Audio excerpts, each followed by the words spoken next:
એટલે કહેવાનું છે કે આવું સારા કામમાં 100 વિઘ્ન હોય છે, પણ ભગવાન આપણી રક્ષામાં છે. દરેક કાર્યમાં ભગવાન રક્ષા કરે છે, તો એ રીતે આ રક્ષા આપણી થાય. એટલે વાવાઝોડો તો દરેક વખત આવે છે, દરેક સમયે આપણે. અને અહીંયા આપણે સંયોગ ગાંધીનગર કર્યો તો આ ગાંધીનગરમાં જ નહીં, જોગી બાપાનો.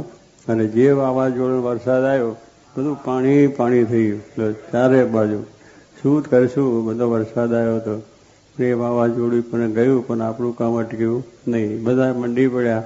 એટલે કે હવે સાંજે જ પાછી સભા થઈ ગઈ. નકર સભા થાય એવું તો 2 દાડા જશે, સભા નહીં થાય એવું બધાને થયું હતું. પણ ભગવાને ચારે બાજુ બધા મંડી પડ્યા.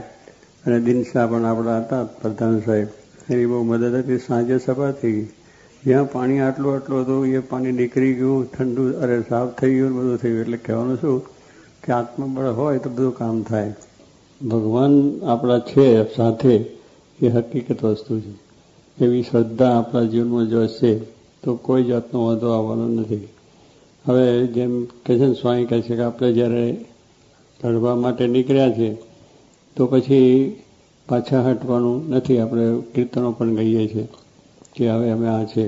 તો આની અંદર તો શું આપણું મન છે ડગમગ કરે, આપણા દેહને કંઈક થાય તો વિચારો આવી જાય, કંઈક બીજી રીતની મુશ્કેલી આવે તો આપણા વિચારો એ થઈ જાય, કેમ થશે, શું થશે, કે હવે આપણું કેમ છે, ભવિષ્ય શું છે, ફલાણું શું છે. આમાં બધા વિચારો હોય છે, ખોટા વિચારો. ભગવાનના આધારે બેઠા છે. જોગી મહારાજ જેવા સંતે આપણો હાથ ચાલ્યો છે તો પછી બીજો વિચાર કરવાનો કે ભવિષ્ય આપણું શું છે. ભવિષ્ય સારું છે, આપણે સારા તો ભવિષ્ય સારું છે. આપણે પોતે જ એવી રીતે ગુણ પ્રાપ્ત કરશું તો આપણને કોઈ વાંધો આવવાનો નથી. જોગી મહારાજ, શાસ્ત્રી મહારાજને વિઘ્ન કંઈ ઓછા આવ્યા છે. કેટલી બધી ઉપાધિઓ હતી. અરે અક્ષર પુરુષોત્તમનું નામ પણ લેવાય નહીં.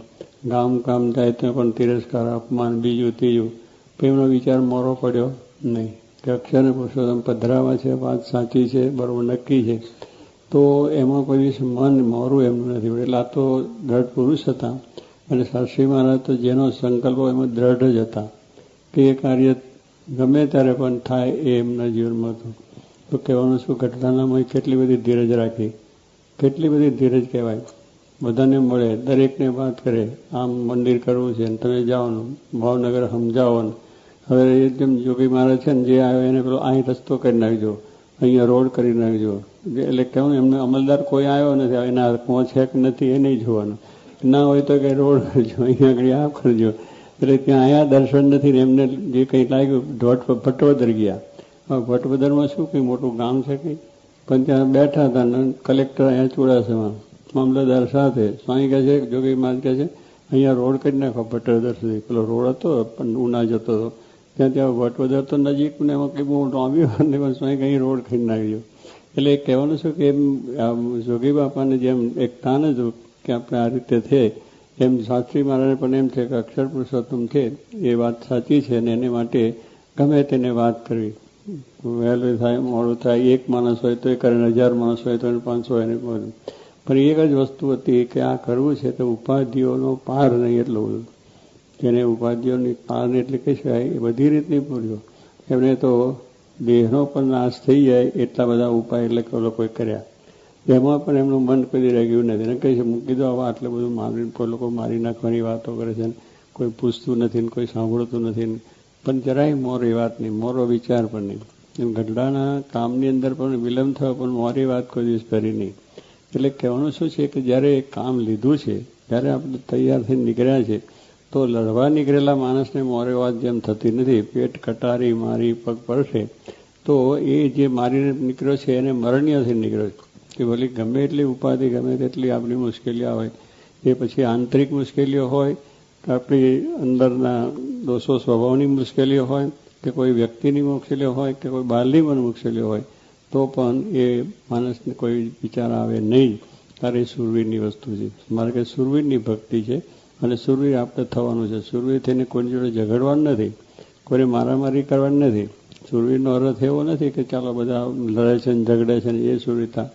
પેલા એ કહ્યું ભાઈ તું સુરવીર થઈ જાય. એના બાપે કહ્યું છોકરાને, તો ઘરમાં લડવા માંડી પડ્યો. એના બાપે કહ્યું તું સુરવીર બરોબર થઈ ગયા, કંઈથી ડરતો નહીં આમ તેમ. તો ઘરમાં લડવા કહે કેમ તું, તો કે તમે કહ્યું તું સુરવીર થઈ જાય, પેલા ઘરમાં નહીં, આ તો બહાર કોઈ આ ઉપાધિ. એમ આપણે અંદર અંદર ઝઘડીએ એ સુરવીરતા નથી. સુરવીરતા તો એ છે કે આપણા સામે જે દોષો છે, સ્વભાવો છે, આપણો પ્રકૃતિઓ છે, એના સામે સુરવીર આપણે થવાનું. એને માટે આપણે આવ્યા છે. અને એ માટે પણ આપણે જ્યારે મોરું પણ નથી, ભલે હારી જઈએ, પાછા પડીએ, તો પણ સ્વામી કહે ઊભા થઈને ફરી પાછું એ થાય ને પછી ઊભા થઈને ફરી એની ચાલ્યા જ કરવાનું. એ કરતાં કરતાં ભગવાન છે એ આપણી સાહેબમાં આવી જાય. મહારાજે કહ્યું છે કે આ પ્રમાણે છે કે પોતાના સ્વભાવ પ્રકૃતિને લડતા પાછા પડી જાય તો પણ ડરવું, તમારી હિંમત હારવી નહીં. કોકની સાથે મોટા પેલા શું આવ્યા, યોદ્ધા આવ્યા, ગરાસિયા કે દરબારો, અરે પેલા શું ભાઈ ને આરબ આવ્યા. હવે આરબ એટલે લડવામાં બહુ હોશિયાર અને ખરેખર મજબૂત કહેવાય. તો એ સામે આવ્યા એટલે ન જીતી શકાય. એવા મજબૂત માણસને આપણે જીતી શકીએ કે ધક્કો મારે તેઠા 4 ગોટમ કહીએ એટલે ન જીતી શકાય. પણ સ્વામી કે તોય મહારાજ કહે છે એના ધણી છે એટલે ખબર રાખશે.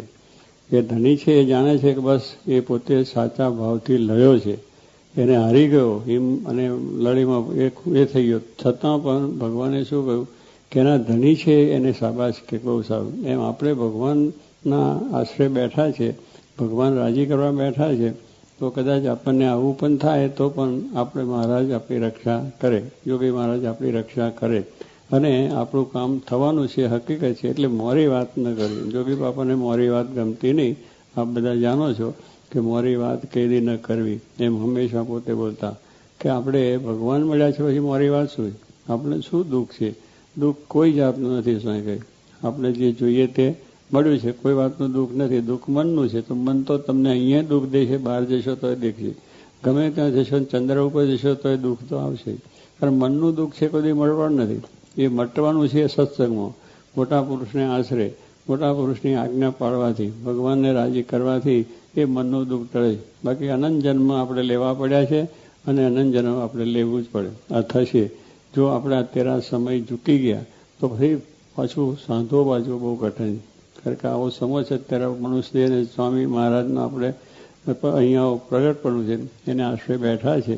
તો એ આપણું ગમે તે કરીને ઉગાડી લે છે. પણ સાચા ભાવથી આપણી ભક્તિ, આપણી સેવા, આપણી નિષ્ઠા, મન મોરું પડવું નહીં, મોરી વાત પણ કરવી નહીં. મહારાજે પણ વચનાવતમાં કહ્યું છે કે મોરી વાત ન કરીને થાય તો દળે ઉપવાસ કરવાનો.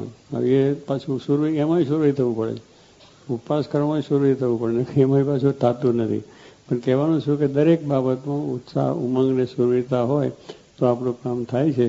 તો આ પ્રમાણે મહારાજને પણ આવું સુરવીપણું ગમતું હતું અને જોગી બાપાને પણ આવી રીતની વાત ગમતી હતી. દાસજી મહારાજને પણ ગમતી હતી.